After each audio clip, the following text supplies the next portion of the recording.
Hi friends, welcome to our channel. First time நம்ம சேனலை பார்க்குறவங்க மறக்காமல் சப்ஸ்கிரைப் பண்ணிக்கோங்க. ஃபஸ்ட்டு நான் எல்லாருக்கும் சாரி சொல்லிக்கிறேன். வீடியோஸ் போட்டு ஒரு வாரம் ஆயிடுச்சு. இனிமேல் நம்ம சேனலில் ரெகுலராக வீடியோஸ் வந்துக்கிட்டே இருக்கும்.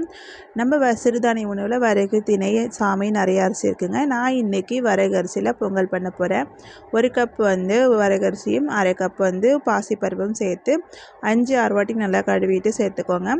குக்கரில் வச்சு 4 இல்லை 5 விசில் விட்டு எடுத்துக்கோங்க. நல்லா குழைய வேகட்டும். இது சாப்பாடு நம்ம எல்லாருமே சாப்பிட்லாங்க, சின்னவங்கலேருந்து பெரியவங்க வரைக்குமே. இது சுகர் பேஷண்ட்டுக்கெலாம் இது நம்ம தாராளமாக செஞ்சு கொடுக்கலாம். இதுக்கு உடனே தாளிப்பு செஞ்சிடலாம். பொங்கலுக்கு 2 ஸ்பூன் நெய், மிளகு, சீரகம், கருவேப்பிலை, முந்திரி பருப்போடு தாளிப்பு சேர்த்துக்கோங்க. நெய் சேர்த்துக்கோங்க. சேர்த்துட்டு பொங்கலில் சேர்த்து நல்லா கிண்டி விடுங்க. கிண்டி விட்டு எடுத்திங்கன்னா பொங்கல் ரெடி. அடுத்து அப்படியே நம்ம சாம்பார் வச்சிடலாம்.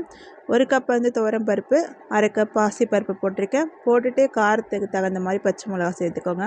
நான் 2-3 காந்தாரி மிளகாயுமே சேர்த்துருக்கேன். 2 வெங்காயம், 4 தக்காளி கட் பண்ணி போட்டுக்கோங்க. போட்டுட்டு 1/4 ஸ்பூன் மஞ்சத்தூள், தேவையான அளவு தண்ணி விட்டுக்கலாங்க. தண்ணி விட்டுட்டு நல்லா வேக வச்சுக்கோங்க. உப்பு தேவையான அளவுக்கு போட்டுக்கோங்க. போட்டுட்டு 4 இல்லை 5 விசில் வச்சு எடுத்துக்கலாம். சாம்பாருக்கு தாளிப்பு ரெடி பண்ணிடலாங்க. எண்ணெய், கடுகு, காஞ்ச மிளகாய், கருவேப்பிலை, பெருங்காயம் இது போட்டு நல்லா தாளித்து சாம்பாரில் சேர்த்துக்கலாம். சேர்த்துட்டு சுட சுட பொங்கலோட சாம்பார் சேர்த்து சாப்பிடும்போது சூப்பராக இருக்குங்க. செஞ்சு பார்த்துட்டு எப்படி இருக்குதுன்னு சொல்லி கமெண்ட் பண்ணுங்கள். மறக்காமல் நம்ம சேனலை சப்ஸ்கிரைப் பண்ணிக்கோங்க. உங்கள் ஃப்ரெண்ட்ஸ் அண்ட் ஃபேமிலிக்கு ஷேர் பண்ணிவிடுங்க.